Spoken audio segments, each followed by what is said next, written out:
Let's talk about the biggest money mistake that gets passed down from generation to generation. And here's a hint. It's not about one bad investment or some crazy shopping spree. No, it's something way more subtle, and it could be running in the background of your life without you even knowing it. So many of us grow up with this idea that getting rich is all about one lucky break. You win the lottery, you get that one massive promotion, but the reality? It's not nearly that dramatic. It's actually woven into the tiny, everyday choices we make, a lot of times on autopilot. And that brings us right to the heart of the issue, what experts call the cycle of poverty. Now, this isn't just about being short on cash, it's a full-blown trap. Think of it like a whirlpool, where a lack of money, a lack of education, and a lack of connections all reinforce each other, making it feel almost impossible to swim out. It actually becomes a family legacy. Okay, so how does this cycle actually show up in our day-to-day lives? Well, let's start by looking at the habits that quietly drain our wealth. These are those little, seemingly harmless decisions that, over time, really weigh you down like an anchor. First up is a classic, maybe the most common money-draining habit of them all, paying yourself last.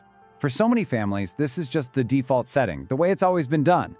So here's the typical habit, right? You get paid, and immediately the money goes out. Bills, rent, groceries, and the plan is to save whatever is left over, which, let's be honest, is usually zero. But the fix is to completely flip that script. You pay yourself first. And the secret weapon here? Automation. Just set up an automatic transfer for 10% of your paycheck to savings the day you get paid. You save money before you even have a chance to miss it. All right, next up is a really sneaky one. Totally underestimating the small stuff. We've all heard people talk about the latte factor, but guess what? It is very, very real. So the habit is just ignoring those little purchases, the daily coffee, the afternoon snack, that streaming service you forgot you were even paying for. They seem so small, but they bleed you dry over time. The fix for this is almost laughably simple. Just be aware. Seriously, take 15 minutes, pull up your bank statement, and just see where the money is really going.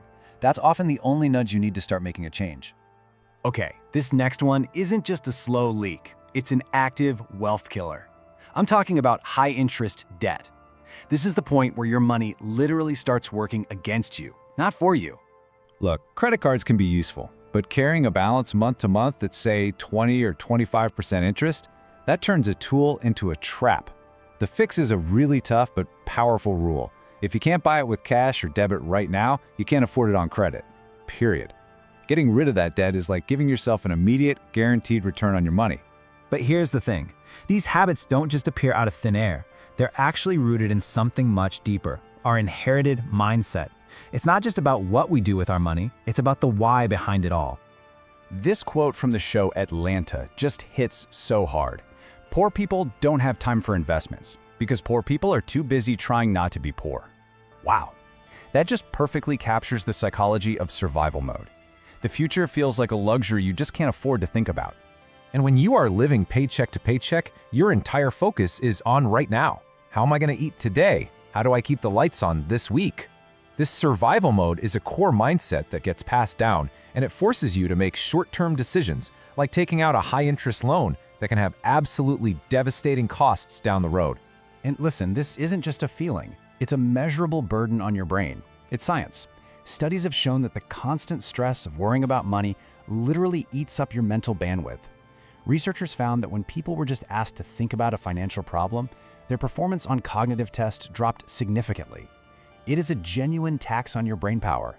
And that mental tax leads directly to something called a scarcity mindset. This is that deep-seated belief that you have to grab things now before they're gone. It's the reason buying something you don't even need just because it's on sale can feel like a win. But in reality, it's a wealth-draining habit that a lot of marketers use to prey on our fear of missing out. So we have the habits, and we have the mindset, but there's a third piece to this puzzle, and it's a big one. It's the systemic headwinds that can make being poor, paradoxically, way more expensive. And this is the truly brutal irony in all of this.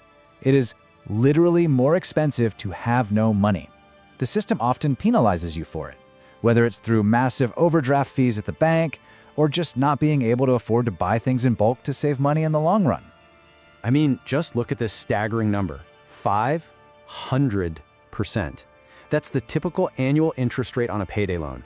Let's be clear, these aren't financial tools. They are predatory traps designed to profit from desperation. making it nearly impossible to escape the cycle of debt.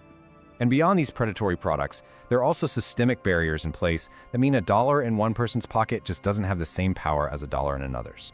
This is where you can see the issue so clearly. Check out this data on inheritance. For white families, $1 of inheritance typically builds about 91 cents of long-term wealth. But for black families, that exact same dollar only builds 20 cents. And why is there such a huge gap?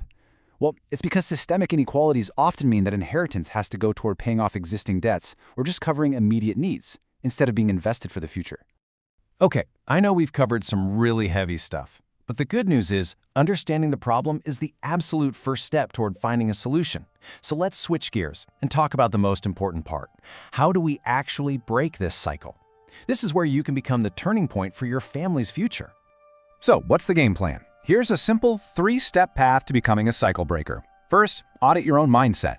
Be honest and ask yourself, are the money habits I learned growing up actually serving me now? Second, educate the next generation. We have to break the taboo and start talking openly about money with our kids. And third, automate your wealth. Put your savings and investments on autopilot so your money finally starts working for you instead of the other way around.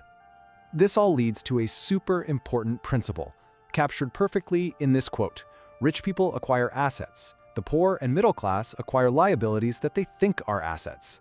So what's the difference? Well, it's simple. An asset, like an investment, puts money into your pocket. A liability, like a fancy car with a huge loan, takes money out of your pocket. The whole game is just about acquiring more assets. So, to bring it all home, building wealth isn't about sitting around and waiting for a miracle. It's about making a series of small, consistent, thoughtful changes to your habits and your mindset. Remember, small hinges can swing really big doors. And this is where the power shifts right back to you. You truly have the ability to be the person who changes the financial story for your family, for generations to come. You can be that first-generation cycle breaker. So I'll leave you with this question. What's the one habit you're going to change starting today?